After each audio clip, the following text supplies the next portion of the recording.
Você falou sobre a tua visão econômica de onde a gente poderia e temos potencial de chegar e tudo mais.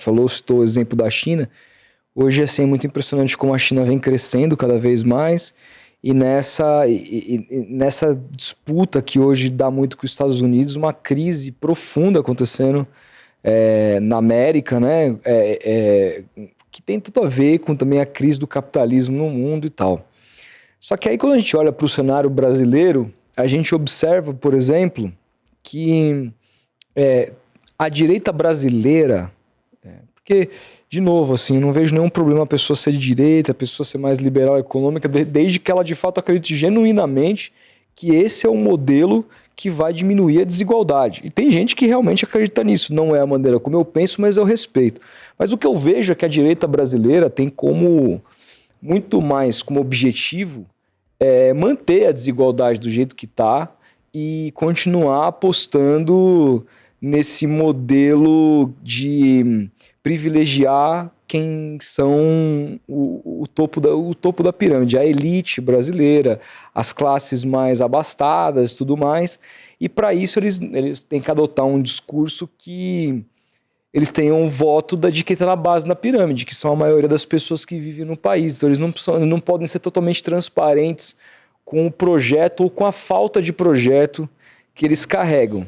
Nesse cenário, assim, de uma dificuldade imensa, por exemplo, de passarmos algumas coisas que são aqui básicas do ponto de vista econômico, com relação à taxação de herança, taxação de grandes fortunas, diminuição de impostos para uma classe mais baixa. Essas coisas são tão complexas e complicadas de passar nesse cenário político brasileiro. Qual que deve ser o caminho adotado, politicamente falando, para que a gente avance, já que nossos representantes não costumam pensar no Brasil, mas sim pensar naqueles que o colocaram lá, que são que é justamente a elite? Na verdade, assim, eu compactuo da sua ideia, até por isso eu gosto ainda de tentar convencer as pessoas pelo argumento, né? Sem essa radicalização que a gente acaba criando dos dois lados, de criar respostas simples para tentar capturar a atenção das pessoas, né? Eu sei que, obviamente, é muito mais difícil capturar as pessoas pela consciência, né? Porque leva mais tempo, você tem que explicar, mas eu ainda acredito nisso, porque eu digo que a outra solução é a revolução, né?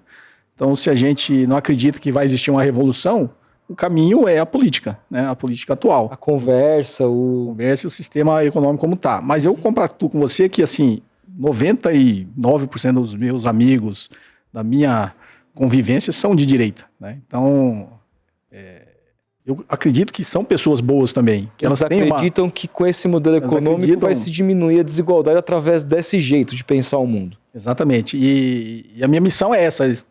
Eu critico muito o mercado financeiro, apesar de estar nele há mais de 30 anos, né?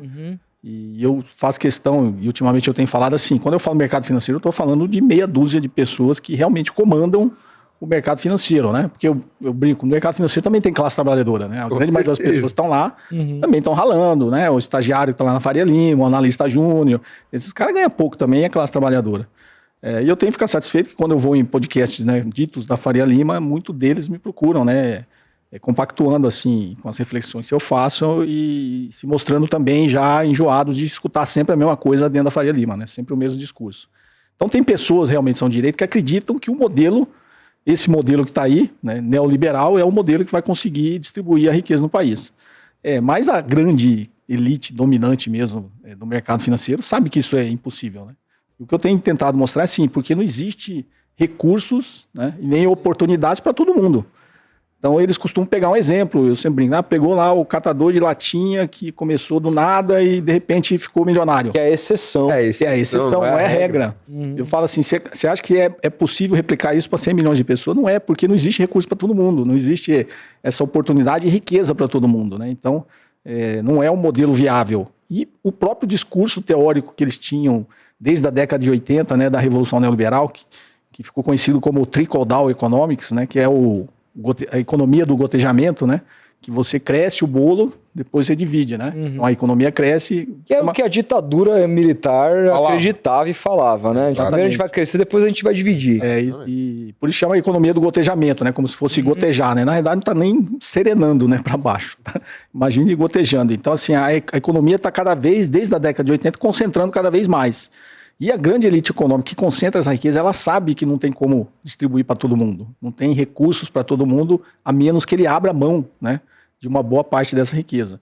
Mas tem pessoas também na elite que têm consciência disso. O próprio lenda dos investimentos, todo mundo fala, se quem lê os livros dele, ele fala isso, Warren Buffett, né? Ele fala que ele deve à sociedade tudo que ele tem, porque ele não conseguiu construir a riqueza se não existisse a sociedade, né? Primeiro, para consumir tudo que se produz, né? E para produzir tudo que se produz. Então, no limite aí, quando a gente volta no Karl Marx, é o que ele fala, né? A economia é uma grande extração de mais-valia, né? Você não distribui tudo que as pessoas produzem para você, né?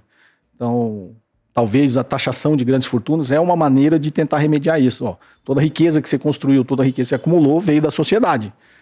Eu costumo brincar, joga o Elon Musk no meio lá em Marte, ele quer ir para Marte, joga ele lá em Marte, ele não vai conseguir produzir riqueza. Né? Não tem ninguém para consumir nada que ele produzir, nem para produzir o que ele produz. Depende da sociedade. Então tudo vem da sociedade e de alguma forma tem que voltar. E o Warren Buffett defende isso, né?